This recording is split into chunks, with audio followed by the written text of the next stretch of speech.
Cada pedazo de esta tierra es sagrado para mi pueblo.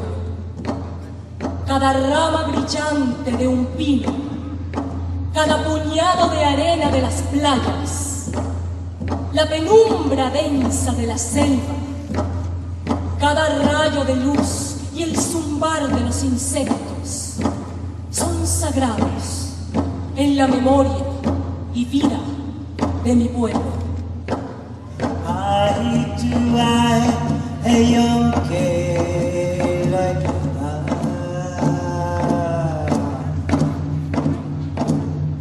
¿Qué ha sucedido con las plantas?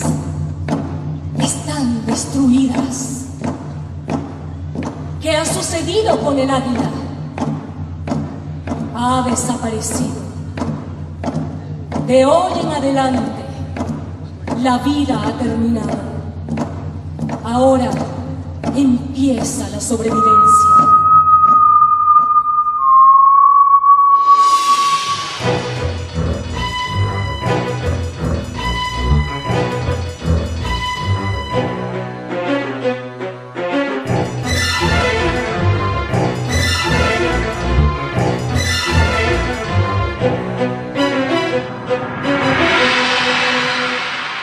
Años después se están presentando ahí, en la primera fila, y están diciendo, estamos aquí y vais a tener que tenernos en cuenta a nosotros. Eso ocurrió en Bolivia, ocurre en Argentina con los mapuches, ocurre en Perú. Apoyamos y cuando apoyábamos y seguimos apoyando a los zapatistas, por ejemplo. Eso nos ha parecido a todos como un embrión de lo que podría ser, no quiero decir la insurgencia de los pueblos.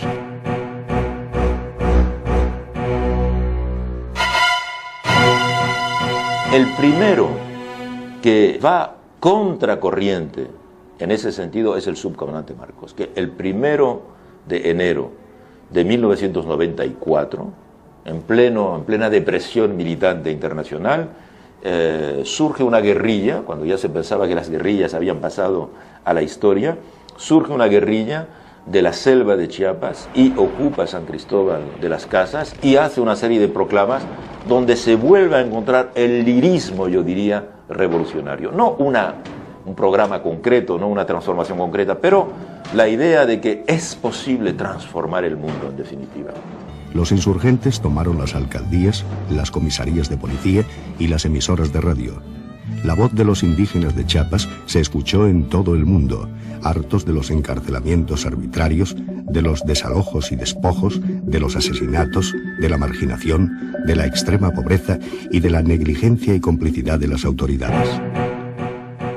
Hoy estamos más cerca que nunca de resolver un problema que lleva casi 500 años en este país, que es que a los pueblos originarios de estas tierras, a los indígenas de este país, se les ha tratado de exterminar como indígenas, se les ha tratado de obligar a que dejen de ser indígenas o a que mueran.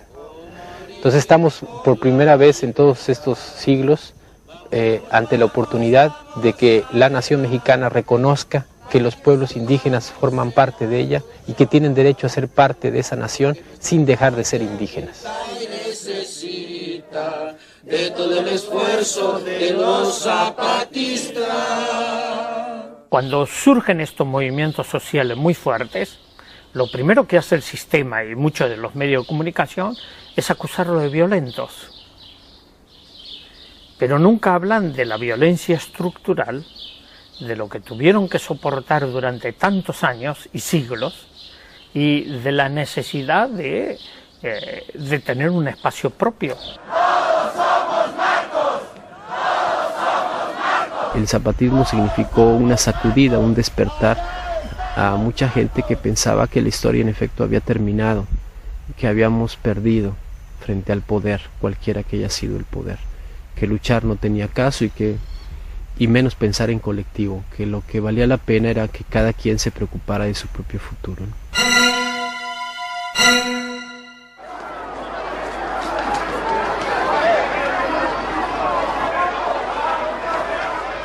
El subcomandante Marcos, en el fondo de su selva lacandona, indiscutiblemente no hubiese alcanzado esa imagen de ícono que tuvo en la segunda mitad de los años 90 si no hubiese utilizado Internet.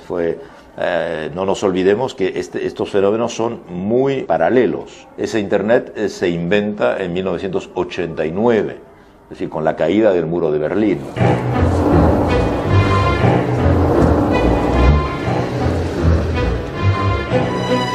Si vemos en Chiapas, el subcomandante Marcos, que inició con las poblaciones indígenas la revuelta el 1 de enero de 94, que era el día de entrada en función del Tratado de Libre Comercio entre América del Norte y México.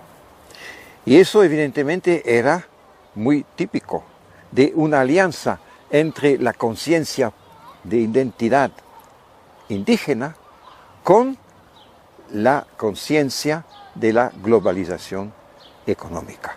De alguna u otra forma, toda esta gente que anda por todo el mundo se reconoce, se mira en el espejo de las palabras del Ejército Zapatista de Liberación Nacional y reconoce que hay un enemigo o hay algo que es el poder, que ahora se llama neoliberalismo, como este proceso de globalización, que si antes te provocaba que te borraba como individuo, ahora te borra como nación. Por el suelo camina mi pueblo, por el suelo hay un agujero, por el suelo camina la raza, mamacita te vamos a matar.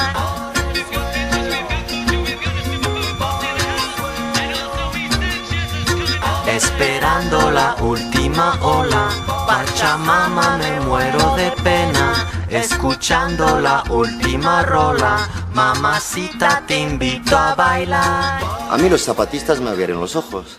Todo lo que estamos hablando hoy en día, yo a finales de los 80 o así, yo no tenía ni puta idea de todo eso. Lo presentía, teníamos nuestras luchas, pero eso del neoliberalismo, de todo eso, a mí me lo hicieron claro desde la selva lacandona. A mí me llegó ese mensaje aquí a Europa de ellos. Para nosotros no hay disyuntiva, es por la humanidad contra el neoliberalismo, o sea, contra el poder. Es decir, o estás con ellos o estás con la humanidad. Finalmente, el neoliberalismo, quiéralo o no, aunque meta muchos discursos sobre sus grandes logros económicos, su resultado final será el aniquilamiento de la humanidad. Y no me refiero al aniquilamiento físico, me refiero al aniquilamiento de todos los valores realmente umanos, no? Quello che noi contestiamo è questa globalizzazione, che è una globalizzazione che si è formata attorno ai mercati ed è centrata sull'interesse economico e finanziario di una minoranza e che continua ad aumentare una situazione di povertà per un numero sempre maggiore di persone, mentre il potere economico viene centrato in un numero limitato di persone.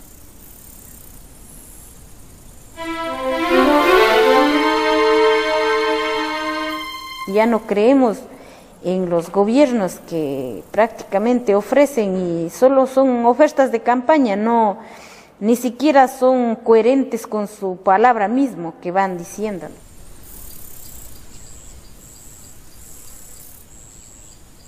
Porque no se da a los pueblos indígenas el valor sustancial de pueblos otros, con otra cultura, con otra historia y con un derecho anterior, primigenio, ¿no?